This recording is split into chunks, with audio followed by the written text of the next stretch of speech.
आज की मार्केट की सिचुएशन आपके सामने है, जो कि 6000 प्लस नेगेटिव पॉइंट्स की कंट्रीब्यूशन इंडेक्स को मिली। इसके साथ ही आपकी स्ट्रेटजी क्या होनी चाहिए कि कल कैसा दिन आ सकता है, और इसके साथ साथ ही जियोपॉलिटिकल टेंशन काफ़ी ज़्यादा वर्स हो चुकी हैं, उस पर हमें क्या अपडेट लेनी चाहिए और कैसा बिहेव करना चाहिए। Complete A to Z company से रिलेटेड न्यूज़ भी आप जानेंगे। आज हम बात करते हैं सबसे पहले मार्केट की। बेसिकली पाकिस्तान स्टॉक एक्सचेंज का जो KSE 100 इंडेक्स है, उसने आज 6408 नेगेटिव पॉइंट्स की कंट्रीब्यूशन दी इंडेक्स को, जो कि इंडेक्स आज 1,73,518 पॉइंट्स पर ट्रेड कर रहा है। अब इसके साथ ही मार्केट वैसे भी जो नेगेटिव पर ही ओपन हुई थी, और नेगेटिव पर ओपन होने के साथ ही मार्केट नीचे आती गई। नीचे आते आते एट द एंड जो इसका लोवेस्ट हाई लगा वो 6577 पॉइंट्स का नेगेटिव लगा, जो कि क्लोजिंग पॉइंट के बिल्कुल आसपास है, और जो लोवेस्ट पॉइंट है वो भी अभी लगा था। इसके साथ ही जो मेजर जो है वॉल्यूम लीडर्स, वो तो आपके सामने वही सेम चलते आ रहे हैं, जो कि सिनर्जी के electric, voltcall telecommunication company, bank of Punjab, maple leaf cement factory, इस तरह के स्टॉक्स जो हैं वो मौजूद हैं। लेकिन अगर हम अभी की बात करें, जियोपॉलिटिकल टेंशंस आखिर कैसी हैं, जो न्यूज़ हैं उनमें सबसे पहले जो है ईरान की तरफ, जो ईरान पर जो अटैक किए गए यूएसए की तरफ से, वो भी जारी हैं, और जो ईरानियंस है वो भी अटैक कर रहे हैं। लेकिन कुछ ऐसी की सिचुएशंस जो कि वर्स कर रही हैं इस ओवरऑल सिचुएशन को। उनमें सबसे पहले है कि जो यूएसए है उसकी तरफ से जो नाकाबंदी है वो अगेन लगा दी गई है, और वहां से कोई भी शिप गुजर नहीं सकती ईरानियंस की या ईरानियंस के कोई इत्तेहादियों की। अगर वहां से कोई गुजरेगी भी तो वो 20% उन्हें पे करेगी, देन वहां से गुजरेगी। तो ये टोटल जो है नाकाबंदी हो गई। नाकाबंदी जो यूएसए ने की, उसके बाद अब जो सिचुएशन है वो टोटल चेंज हो गई, क्योंकि पहले तो जो बात हो रही थी सीज फायर पर, अब वो टोटली एक किस्म के एक साइड पर ही चला गया सीज फायर का एग्रीमेंट। अब यहाँ पर टोटल जंग ही चल रही है। अब सिर्फ बात यहीं पर नहीं है, बल्कि फ्रांस की तरफ से भी और यूरोपियन यूनियन की तरफ से, काफी कंट्रीज की तरफ से भी ये बयान आया कि ईरान के ऊपर जो भी अटैक किए जा रहे हैं वो अच्छे बेहतर किए जा रहे हैं, जो कि हवा दी इस जंग को, इन अटैक्स को उन कंट्रीज के जो बयान हैं उन्होंने। लेकिन इसके साथ ही अगर आप मजीद सिर्फ यही नहीं बल्कि ये भी देखें कि यमन में जो हूसी बागी हैं, जो कि ईरानियंस के इत्तेहादी हैं, उनकी तरफ से भी, उन पर भी अटैक है, और उनकी तरफ से सऊदी अरब के जो एयरपोर्ट हैं उन पर अटैक किया गया। तो जंग पूरे खित्ते में एक किस्म की अब फैलती नजर आ रही है, जो कि बाबुल मंदूब, वो भी यमन है, हूसी बागियों का इलाका है, उन्हीं के पास मौजूद है, और स्टेट ऑफ हॉर्मुज पहले ही बंद हो चुकी है।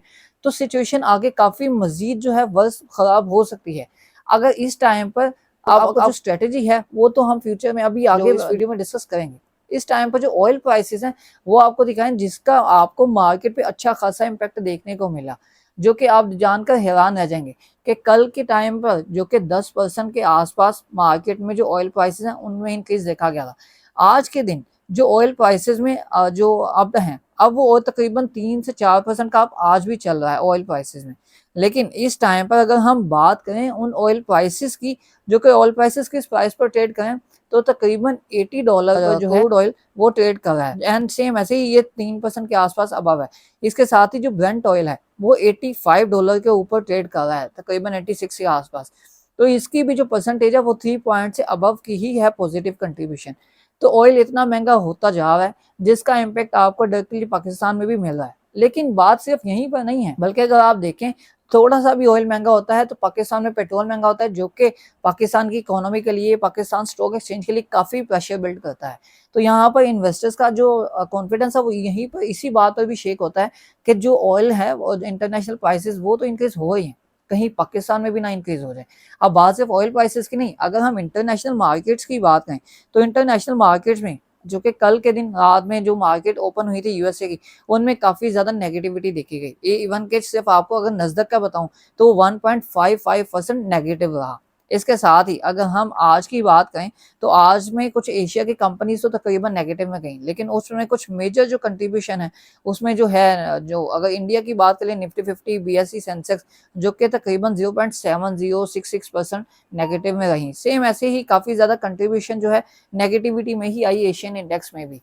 अगर इसके साथ अगर हम ये ओवरऑल सिचुएशन देखें तो मार्केट में सिचुएशन खराब ही है, हमें थोड़ा सा एक साइड पे ही रहना चाहिए, ये सबसे ज्यादा बेहतर रहेगा। लेकिन ओवरऑल स्ट्रेटेजी हम वीडियो में डिस्कस करेंगे।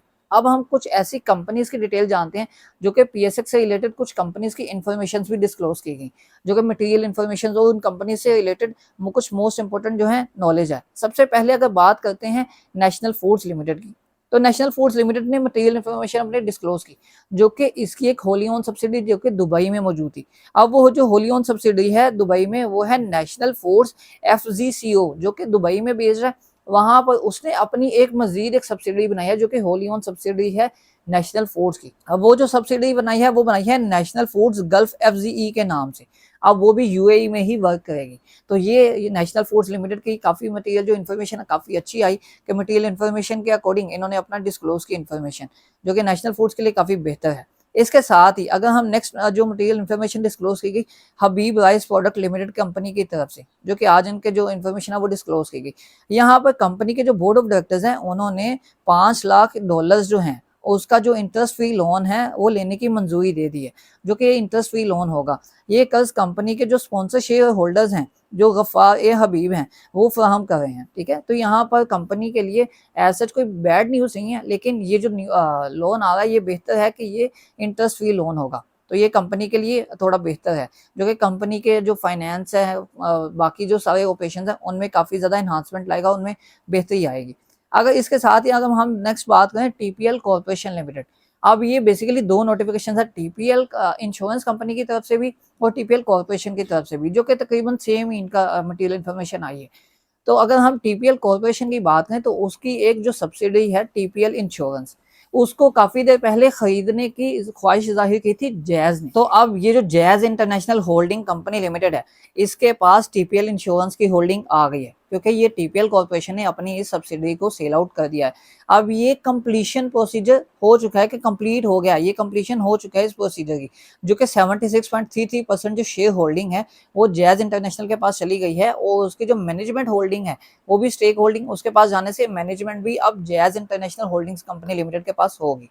इसी के साथ ही जो टीपीएल इंश्योरेंस कंपनी है जो कि अब जैज कंपनी के अंडर है, उसने भी अपनी यही इन्फॉर्मेशन डिस्क्लोज की कि वो टीपीएल कॉर्पोरेशन ने इनको सेल आउट किया 76.33% स्टेक होल्डिंग जैज इंटरनेशनल को, जो कि कोर्ट की तरफ से भी अप्रूव हो चुकी है और सारा प्रोसीजर कंप्लीट हो चुका है। तो अब ये जैज के अंडर काम करेगी। अब नेक्स्ट इसके बाद देखें तो आपके सामने एक न्यूज़ है जो कि है पैरामाउंट स्पाइनिंग मिल्स लिमिटेड की। गुलिस्तान जो स्पाइनिंग मिल्स लिमिटेड है GUSM PSML और सेम ऐसे ही गुलशन स्पाइनिंग मिल्स लिमिटेड। अब इन तीनों के दरमियान कुछ ऐसी न्यूज़ है जो कि आपके लिए जानना लाजमी है कि अब तीनों के इस टाइम पर कारोबार जो है वो नॉन ऑपरेशनल है, कारोबार बंद है। ये जो कि 30 जून 2026 तक खत्म होने वाली तिमाही में इन तीनों कंपनियों की कोई प्रोडक्शन या बिजनेस नहीं किया, इन्होंने ऐसा कोई बिजनेस नहीं किया। ये कंपनी तो वैसे ही काफी ज्यादा माली मुश्किलात का शिकार थी, तो इसके लिए सिंध हाईकोर्ट की तरफ से जो स्कीम ऑफ एग्रीमेंट इनके लिए लाई गई थी, तो उस स्कीम के तहत कंपनियों के जो असासे हैं वो फरोख्त किए जा रहे हैं ताकि कर्जे अदा किए जा सकें। अब ये जो लाइबिलिटीज हैं मीन के ये कंपनी सेल आउट की जा रही हैं, जो कि है जिनमें मैं आपको अगेन नाम बता देता हूँ, paramount spinning mills limited, Gulistan spinning mills limited और गुलशन स्पाइनिंग मिल्स लिमिटेड। इनके असासे सेल आउट करके लाइबिलिटीज पे की जाएंगी। तो ये इन दोनों कंपनीज के अकॉर्डिंग सबसे इंपॉर्टेंट न्यूज़ है जिससे आपको अवेयर रहना चाहिए और साइड पे रहना चाहिए। अब इसके साथ साथ ही अब एक और न्यूज़ जो कि कैप्को से रिलेटेड है। अब कैप्को की जो शेयर होल्डिंग है, जो शेयर होल्डर्स हैं उन्होंने अप्रूव कर लिया है $47.5 मिलियन की फाइनेंसिंग को, और तक जो सीमेंट है उसको एक्वायर करने के लिए, जो कि इनका काफ़ी ज़्यादा प्रोसीजर चल रहा था। अब यहाँ पर इन्होंने $47.5 मिलियन जो है उसकी अप्रूवल हो चुकी है इनके शेयर होल्डर्स की तरफ से, जो कि ये कंपनी ने अपनी 15th जो एक्स्ट्रा ऑर्डिनरी जनरल मीटिंग थी 13 जुलाई 2026 उसमें इन्होंने जो है अप्रूवल कर ली है। तो यहाँ पर ये आगे मजीद जो प्रोसीजर है ये चलेगा, और नेक्स्ट से जो अटक सीमेंट पाकिस्तान लिमिटेड के फाइनेंशियल्स जो हैं वो कैप्को के फाइनेंशियल्स में भी नजर आएंगे और काफ़ी ज़्यादा फायदा आपको दिखेगा। इसके साथ साथ अगर मजीद हम रिफाइनरीज की बात करें तो गवर्नमेंट ऑफ पाकिस्तान ने जो कि अमेंडमेंट की है रिफाइनरी पॉलिसी में, जो कि इनका जो डोमेस्टिक जो फ्यूल है, जो डोमेस्टिक डीजल प्रोडक्शन है उसको इंक्रीज करने के लिए और जो इम्पोर्ट्स हैं उन पर रिलाय कम करने के लिए इन्होंने अपनी जो रिफाइनरी पॉलिसी है उनको इंट्रोड्यूस कराया, उनमें अमेंडमेंट्स की हैं जो कि रिफाइनरी सेक्टर के लिए काफ़ी बेहतर है और रिफाइनरी सेक्टर में रिफाइनरी कंपनीज के लिए काफ़ी छूट भी दी गई है। तो ये रिफाइनरी कंपनीज इसीलिए काफ़ी ज़्यादा आपको फ्यूचर में परफॉर्म करती भी नजर आएंगी और उनमें जो एफिशिएंसी है, परफॉर्मेंस है वो भी काफ़ी बेहतर देखने को मिलेगी। तो ये ओवरऑल न्यूज़ जानने के बाद अगर हम मजीद बात करें कल की मार्केट की, आज जिस तरह हमने देखा कि मार्केट में काफ़ी ज़्यादा इंस्टीट्यूशनल और जो पैनिक सेलिंग देखी गई। अब यहाँ पर आप देख सकते हैं कि इतनी बड़ी कैंडल जो कि माइनस में 6000 जो प्लस पॉइंट्स हैं नेगेटिविटी में, उसने कंट्रीब्यूट किया 6400 पॉइंट्स नेगेटिव। आज के दिन इतनी ज़्यादा जो सेलिंग है वो देखी गई। लेकिन अब जैसे ही अब ये कंडीशन तो नॉर्मल रहेगी कि ये तो अभी जो जंग है वो ठीक होने वाली नहीं है। अगर कल की बात करें तो कल मार्केट में आपको इतनी ज़्यादा नेगेटिविटी देखने को नहीं मिलेगी, क्योंकि जो स्टेप उठाए जाने थे उसका जो इम्पैक्ट आना था वो तो आज आ चुका है। कल के दिन आपको थोड़ी पॉजिटिविटी भी देखने को मिल सकती है, जो कि तकरीबन 1000 से 1500 की पॉजिटिविटी आपको देखने को मिल सकती है, जो कि आपको उसमें थोड़ी सी प्रॉफिट टेकिंग करनी चाहिए या उसमें आपको थोड़ा सहारा मिल सकता है कि आप कुछ स्टॉक्स में निकल सकें। लेकिन चूंकि जिस तरह जंग जो है वो बिल्कुल अभी रुकने वाली नहीं है, जो थमती नजर नहीं आ रही, तो इसलिए आपको थोड़ा सा जो स्टॉक मार्केट है उससे दूर ही रहना चाहिए।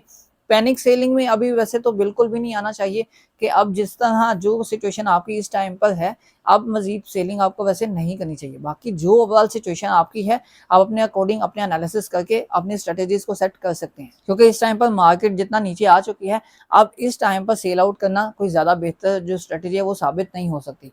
लेकिन कल के टाइम पे मार्केट थोड़ी बेहतर रहेगी, जहां जहां जिन जिन स्टॉक्स में आप प्रॉफिट में हो वहां पे आप सेल आउट कर सकते हैं, और कल की मार्केट माइनस ही 1000 या 1500 पॉइंट्स के साथ पॉजिटिव में शो हो सकती है। लेकिन जो है दूसरी साइड अगर हम देखें तो नेगेटिव में मार्केट्स ही जाएंगी, क्योंकि कल के दिन इतनी ज्यादा हैवी जो पैनिक सेलिंग है, इतना ज्यादा जो नेगेटिव कैंडल है वो आपको देखने को नहीं मिलेगी। टोटल ओवरऑल सिचुएशन इस पूरे दिन में आपकी क्या राय है, आप अपने कमेंट सेक्शन में लाजमी दें। आपको वीडियो कैसी लगी, वीडियो को लाइक और दूसरों के लिए शेयर करें। मजीद ऐसी वीडियोस को देखने के लिए इस चैनल को सब्सक्राइब करें।